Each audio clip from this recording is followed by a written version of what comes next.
হঠাৎ চুপ্পুকে নিয়ে যা হচ্ছে, হাটে হাঁড়ি ভাঙলেন ভারতের আর্মি চিফ। যে আর্মি চিফ 5 আগস্টে সারাক্ষণ ইন্ডিয়ান আর্মি চিফের সাথে কথা বলছে, হাসিনার বঙ্গমের জন্য মেডিকেলি আনফিট হওয়ার পর আর্মি চিফ হয়েছে, যার কমান্ডে আর্মি সবসময় হত্যাকাণ্ড চালাইছে। আয়নাঘর নম্বর 1 হচ্ছে যারা যারা আয়নাঘর বানিয়ে লোকজনকে টর্চার করেছিল। মূল ভোটা হবে জেনারেল ওয়াকারুজ্জামান।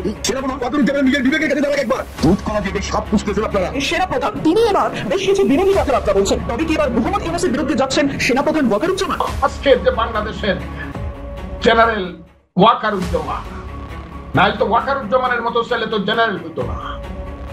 উসমানের মতো লোক কর্নেল হয়ে পাকিস্তানে রিটায়ার করে, ওয়াকারুজ্জামান সহ গন্ডায় গন্ডায় জেনারেল, শত শত মেজর জেনারেল, লেফটেন্যান্ট জেনারেল।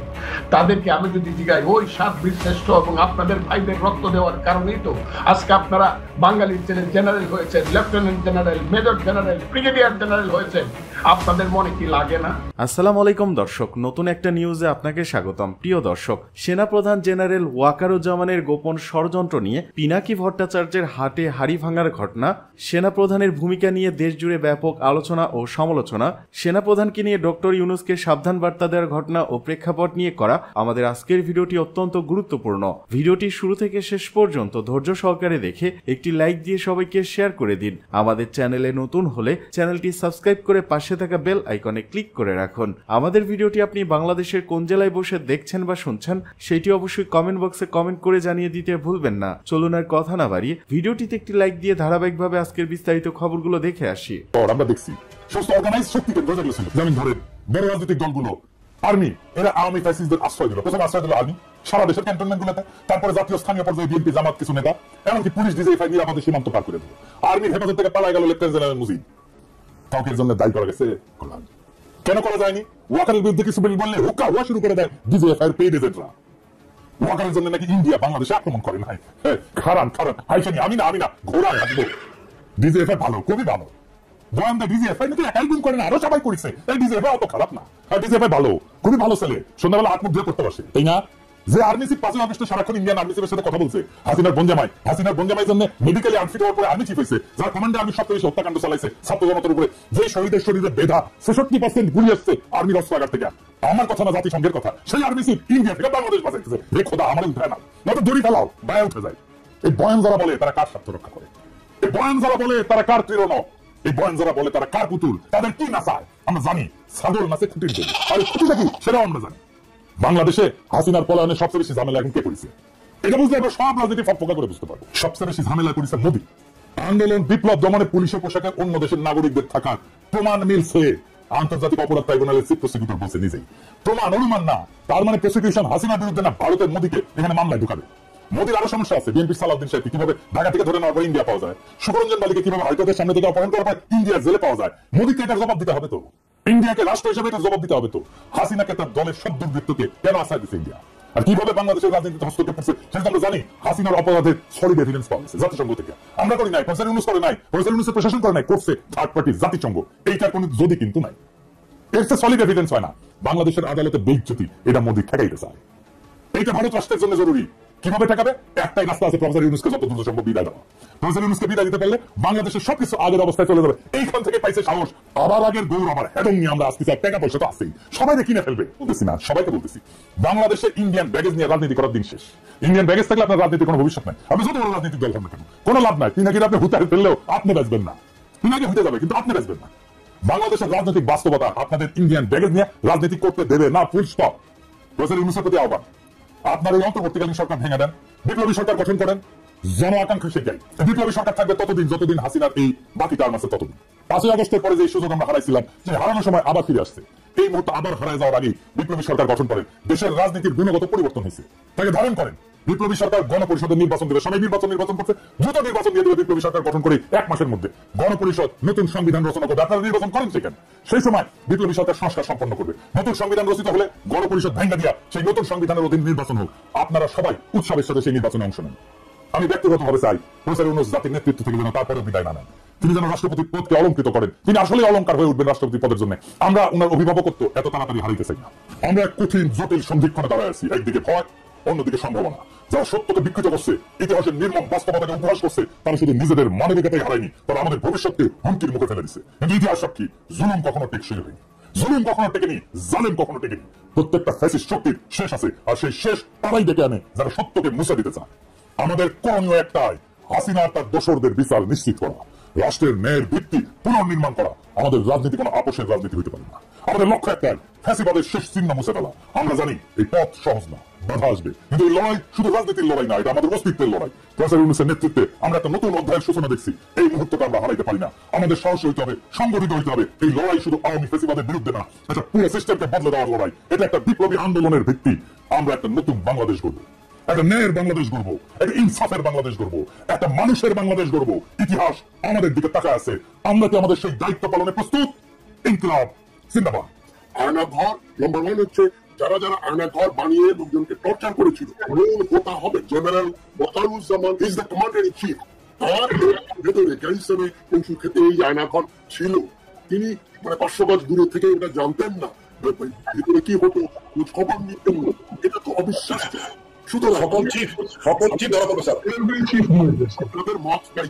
আমি আপনাদের দুজনকে প্রশ্ন করছি, আপনারা কি মনে করেন জেনারেল ওয়াকারুজ্জামানকে অ্যাকাউন্টেবল করে এর অধীনে যারা যারা যে সমস্ত জেনারেলরা আয়নাঘর পরিচালনা করেছেন এবং যারা যারা মানুষ হত্যায় ইনভলভ ছিল, ইন্টারোগেট করেছে, টর্চার করেছে, সবাইকে একটা বিচারের ব্যবস্থা করে। ইউনূস সরকার শপথ গ্রহণের 2 সপ্তাহের ভেতরেই এই প্রসিডিওরটা শুরু হয়ে যাওয়া উচিত ছিল। হাসিনুর রহমান, আপনি কি মনে করেন? স্যার, আমি তার কঠোর হবো। ভারত যেমন সাথে ব্যবহার করা হয়েছে, আমার সাথে ব্যবহার করা হয়েছে, আমাকে রাখা হয়েছে জেলখানা যেভাবে, আমার সেনাবাহিনী করে নাই স্যার। কেন তাদের কারণ না তারা আমার সিনিয়র, না ভারত আমাদের সিনিয়র, টু জুনিয়র, সেনাপতি টু জুনিয়র, তাদের কেন মারতে হবে? আমি পুরো বসে আমাদের চর্চা করা হয়েছে, ফ্যামিলি চর্চা করা হয়েছে, মানসিক বা নানা রকম মানে মনে আমাদের লজ্জা লাগে আমাদের। ব্যাপার না, মানুষ এখানে মানুষের উপর অত্যাচার হয়েছে, এটা ক্রাইম এগেইনস্ট হিউম্যানিটি। এটা হবে কঠোর বিচার, এর মাপ পাওয়ার কোনো অবকাশ নাই। সেনাবাহিনীর ভিতরে রেখে বিচার করবেন, এইসব সত্যি করার কোনো অবকাশ নাই। এখন যদি কেউ পলায় থাকে, এই দায়িত্ব নিতে হবে সেনাবাহিনী। সেনাবাহিনী জানি না খালি খালি কেন বদনাম নিচ্ছে, এমনি বিতর্কের মধ্যে আছি আমরা। আপনি চেক ব্যাক করেন অল গুম খুম, স্পেশালি এই সরকারের সময় আমি তো মনে করি 80% এবং 80% বেশি যাবে আর্মি যাবে দুষ্ট হবে। অতি উৎসাহী ছিলেন এবং যারা ভেবেছিলেন ওই সময়টা অতি উৎসাহী লোকজন এবং তারা ড্যামেজটা করছেন। এখন তো সব ডকুমেন্টে পুলিশ খুব চালাক, আমি পুলিশ খুব চালাক। যারা আমার অস্ত্রের মামাটা, অস্ত্রের সিদ্ধারটা যদি সে অস্ত্রটা সে দিয়ে দিত পুলিশ আমার বুকে, আমি সে বসে অস্ত্রটা দিয়ে দেন। অন্যান্য অফিসাররা বলতেছিলেন পুলিশের ওই ওসি দেয় নাই, ওসি জানে একদিন ধরা পড়বে, সে অস্ত্রটা নিয়ে গেছে এবং সে চুরি করে রাখছে। একটা মেজর একটা ডকুমেন্ট যে আমি গুম হয়েছি। এখন স্যার বিচার হইতে হবে কঠোর দৃষ্টান্তমূলক, ভবিষ্যতে না হয়, এই জিনিসটা মাথায় রাখতে হবে। কেন আপনি কি মনে করেন ইউনূস সরকার 1 নম্বর হচ্ছে কেন যারা যারা এই অপরাধগুলো করেছে তাদেরকে গ্রেফতার করে নাই? একটা ইনভেস্টিগেশন কমিটিও তৈরি করা হয় নাই।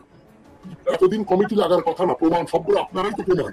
তারপরে ইউনূস সরকার কেন ওয়াকারুজ্জামান থেকে শুরু করে অল জেনারেল পুলিশের কিছু লোক ইনভলভ থাকে, তারা যেভাবে মানুষ হত্যা করেছে, এর বিচারের কোনো আয়োজন ব্যবস্থা তো করে থাকে, কোনো পরিকল্পনা কেন করে নাই? আপনারা যেমন আপনি বলেন তাদের মনের ভিতরে কি আছে, ভয় কোথায় বা পলিসিটা কি? তারা কি হাসিনা সরকারের যারা যারা অত্যাচার করেছিল তাদেরকে রক্ষা করতে চান? কি পরিকল্পনা, কি উদ্দেশ্য, কেন করা হচ্ছে? স্যার এই ভাঙা চূড়া বা এই অনৈতিক চিন্তা চেতনা ছিল বর্তমান কিউমদের প্রেসিডেন্ট যে ভাই হামিদের পরে এই ভদ্রলোক এই কাজগুলি করেন।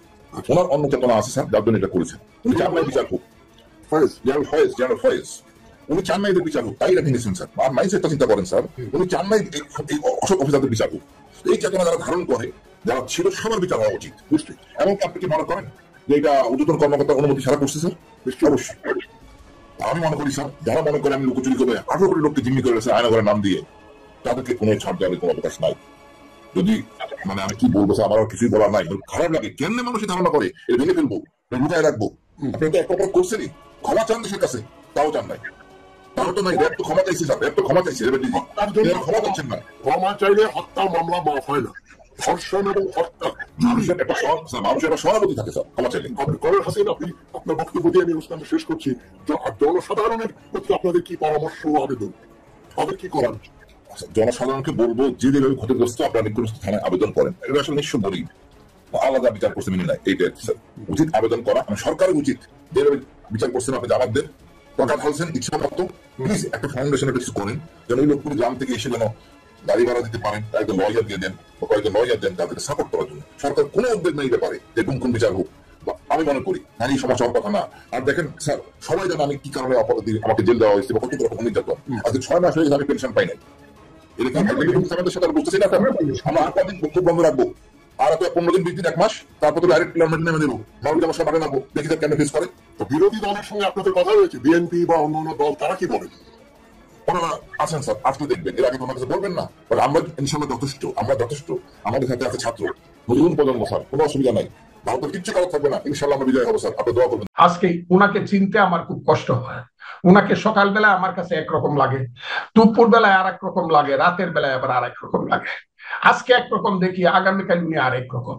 উনাকে চিনতে বড় কষ্ট হইতেছে। উনার সমর্থন না থাকলে তো এত অন্ধকারের খেলা হতে পারে না দেশে। উনি তো একদিন বলে নাই যে রাজনীতি করব, রাজনীতি করব, প্রতিপক্ষের বাড়ি পুড়িয়া দুলিশ্বাত করে দিতে হবে। বুলডোজার চালা, বুলডোজারটা আসছে কোথায়? বুলডোজারটা তো ইউনূস সাহেবের কাছে। উনি যদি বুলডোজার দিয়ে মানুষের বাড়ি গুড়িয়ে দেয়, তাহলে উনি যে শান্তিতে নোবেল পুরস্কার পেয়েছেন, এটা সম্পর্কে প্রশ্ন উঠে কিনা আমার অনেক সময় প্রশ্ন আসে।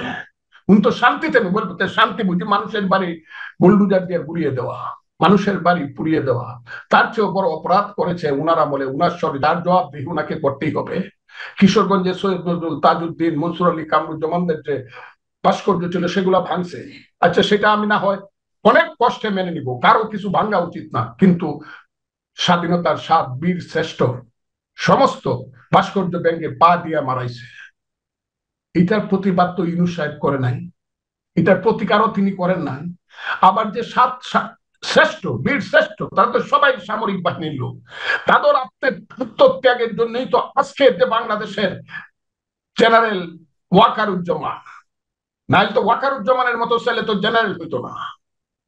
উসমানীর মতো লোক কর্নেল হয়ে পাকিস্তানে রিটায়ার করে, ওয়াকারুজ্জামান সহ গন্ডায় গন্ডায় জেনারেল, শত শত মেজর জেনারেল, লেফটেন্যান্ট জেনারেল, তাদেরকে আমি যদি জিগাই ওই 7 বীর শ্রেষ্ঠ এবং আপনাদের ভাইদের রক্ত দেওয়ার কারণেই তো আজকে আপনারা বাঙালির ছেলে জেনারেল হয়েছেন, lieutenant general, major general, brigadier general হয়েছেন। আপনাদের মনে কি লাগে না? যদি না লাগে তাহলে তো বুঝতে হবে আপনারা ওইটার সাথে আছেন। তাহলে বাংলাদেশটাকে শেষ করে দেন, এটিকে পূর্ব পাকিস্তান ঘোষণা দিয়ে দেন এবং বলে দেন এটার নাম আবার পুনরায় রাখা হলো ইসলামিক রিপাবলিক অফ পাকিস্তান, পূর্ব পাকিস্তান লিখে দেন। যদি মুক্তিযুদ্ধ রক্ষা করতে না পারে, তাইলে এইভাবে যদি চলেন, এই দেশটা আমি চাই না। আমার স্বপ্নের বাংলাদেশ এটা না, আমার মুক্তিযুদ্ধের বাংলাদেশ এটা না। আমি তাদের কাছে কোনো আশাও করি না। আমি আশা করি 18 কোটি মানুষের কাছে। আমি আশা করি বাংলাদেশের আওয়ামী লীগ ধ্বংস হয়ে গেছে। 10 বছর আওয়ামী লীগ লিখতে পারবে না, এটা বারবার বলেছি, ওই দিনও আপনার সামনে আমি বলে আসছি। কিন্তু আরো তো বড় দলগুলো আছে যারা ক্ষমতায় যেতে চায়।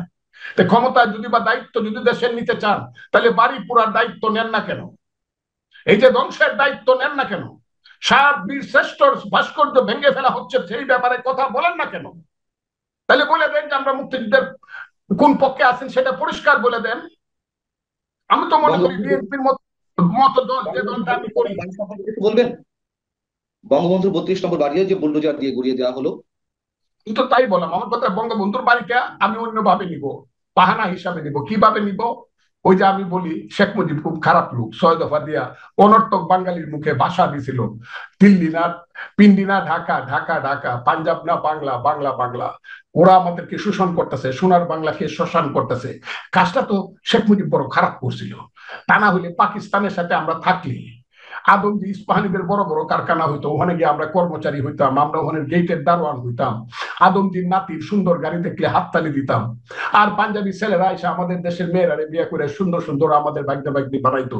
শেখ মুজিবুর রহমান এই কাজটা খারাপ করে নাই, আমাদেরকে অত কিছু থেকে বঞ্চিত। তার বাড়িটা না হয় ভেঙে দিচ্ছে, কিন্তু আমার কথা হলো শুধু কি তার বাড়ি ভাঙছে, গা আগুন দিছে? এই যে আগুন দেওয়ার সংস্কৃতি, আজকে ইউনূস সাহেব যে থাকা চেয়ারে বৈশা, গদিতে বৈশা, ময়ূর সিংহাসনে বৈশা আরেকজনের বাড়ি পুরাইতেছেন, এ ডে মে কাম জনাব মোহাম্মদ ইউনূস সাহেব, এ ডে মে কাম। এই পুরানোর ক্ষমতা কিন্তু একসময় অন্যদেরও হইতে পারে, তখন কিন্তু আপনার গ্রামীণ অবস্থা কি হবে বুঝে শুনে দেখেন। আপনি কেন এটা করলেন না? একটা লোককে কেন দায়ী করলেন না? প্রতিষ্ঠানকে কেন দায়ী করলেন না? আর্মিরা এসে ঘুরে গেল, মনে হইলো তারা হাততালি দিল, কাজটা কর, আমরা তোদেরকে প্রোটেকশন দিচ্ছি। এইটাকে একটা দেশের আর্মি হওয়া উচিত? এটা কি মুক্তিযুদ্ধের আর্মি? এই বুঝতে হবে যাদেরকে আমি সারা জীবন বলে আছি স্বাধীনতার সার্বভৌমত্বের প্রতি। আমার দেশের স্বাধীনতার সার্বভৌমত্বের প্রতি কি এরকম হওয়া উচিত? এরাই আর্মি? এমনকি দেশে গিয়ে শান্তি রক্ষা করে যারা চোখের সামনে দেখতেছে দাও দাও করে আগুন জ্বলতেছে, কিন্তু চুপে চাপে মনে হইলো যেন আনন্দে আনন্দে এখান থেকে সরে গেল, মাথা নিচু করে এদেরকে আবার বুয়া বুয়া বলে স্লোগান দিল। তাইলে আপনারা কিসের স্বাধীনতার সার্বভৌমত্বের প্রতি? আর যদি মনে করেন যে আপনারা এইভাবে বাড়িঘর ওদেরকে সমর্থন করে পুরাবেন, এই যে mob justice, mob justice, mob action, 10,000 লোক একত্র করতে পারলেই আমি যা ইচ্ছা তা করতে পারি। 18 কোটি মানুষের দেশে 10,000 না 10 লাখ লোক একত্র করাও কিন্তু এমন কোন কঠিন জিনিস না। এমন মানুষ আসতে পারে, সে গুন্ডা হইতে পারে, বদমাশ হইতে পারে, লুটেরা হইতে পারে, এদের একটা দল হইতে পারে, এই দলটাকে আমি ঘৃণা করি। কিন্তু ভালো মানুষেরও কিন্তু দিনে 24 ঘন্টায় 10 লাখ লোকের একটা হইতে পারে, জমায়েত হইতে পারে, যারা জীবন দেওয়ার জন্য প্রস্তুত হয়ে বলতে পারে মুক্তিযুদ্ধ ছাড়বো না, গণতন্ত্র ছাড়বো না,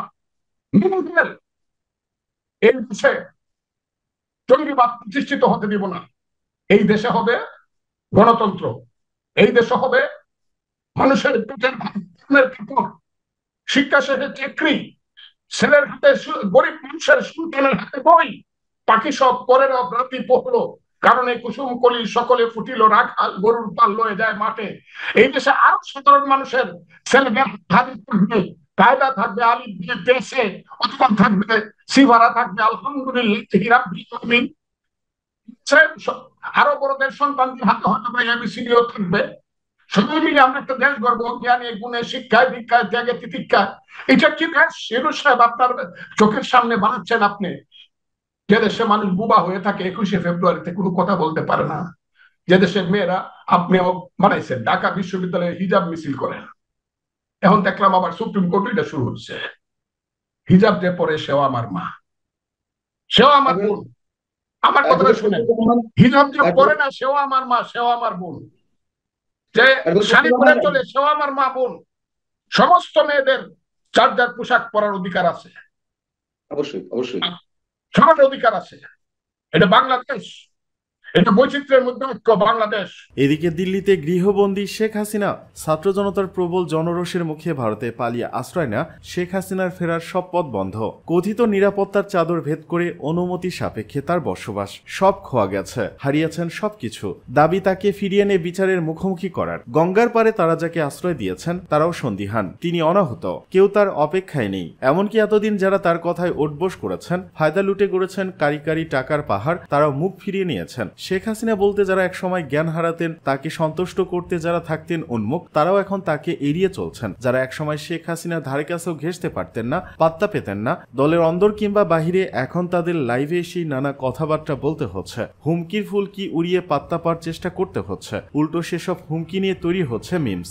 শেখ হাসিনা ভারতে কিভাবে আছেন, কোথায় আছেন তা নিয়ে দিল্লি বারবারই চুপ নীতির অবস্থান নিয়েছে। দিল্লি এই চুপ থাকায় মানুষ প্রশ্ন তুলছেন, শেখ হাসিনা কি দিল্লিতে গৃহবন্দী? এবার ভারতীয় গণমাধ্যমের খবরে বলা হচ্ছে শেখ হাসিনা আবারও ফিরে আসতে মরিয়া। তিনি ফিরবেন আর প্রতিপক্ষকে ধরবেন, প্রতিপক্ষকে শুলে চড়াবেন, উন্নয়ন করবেন, মেট্রো রেলে চড়বেন, পদ্মা সেতুতে গিয়ে গায়ে হাওয়া মাখবেন। তবে শেখ হাসিনা ফিরবেন সেই খবরে অনেকে আবার আশাবাদী। তারা চান হাসিনা আবার ফিরুক, ফিরে এসে মুখোমুখি হোক বিচারের। প্রায় 200,000 হত্যা, শত শত মানুষ হত্যা, আয়নাঘর কাণ্ডের মতো বহু অভিযোগ শেখ হাসিনার বিরুদ্ধে। বাংলাদেশ সরকার প্রস্তুত আগেই শেখ হাসিনাকে ফেরত আনতে প্রয়োজনীয় সব নথিপত্র দিল্লিতে পাঠানো হয়েছে।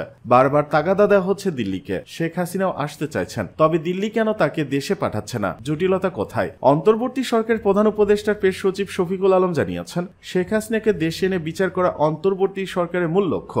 শফিকুল আলম বলেন, কিছুদিন আগে জাতিসংঘের মানবাধিকার কমিশন যে প্রতিবেদন দিয়েছে তাতে স্পষ্ট শেখ হাসিনা কি ধরনের অপরাধ করেছেন। তাকে মানবতা বিরোধী অপরাধে অভিযুক্ত করা হয়েছে। এটা বড় ধরনের অপরাধ। জাতিসংঘ ও কিছু কিছু মানবাধিকার কমিশনের প্রতিবেদনের পর অনেক চাপ তৈরি হচ্ছে। এই চাপে একটা নমুনা হলো ইন্ডিয়া টুডের জরিপ, যেখানে দেখা গেছে সেখানকার 55% মানুষ চান শেখ হাসিনাকে বাংলাদেশে ফেরত পাঠাতে, কিছু অংশ চাচ্ছেন তাকে অন্য দেশে পাঠিয়ে দিতে। মাত্র 16% থেকে 17% মানুষ চান শেখ হাসিনাকে ভারতে রাখতে।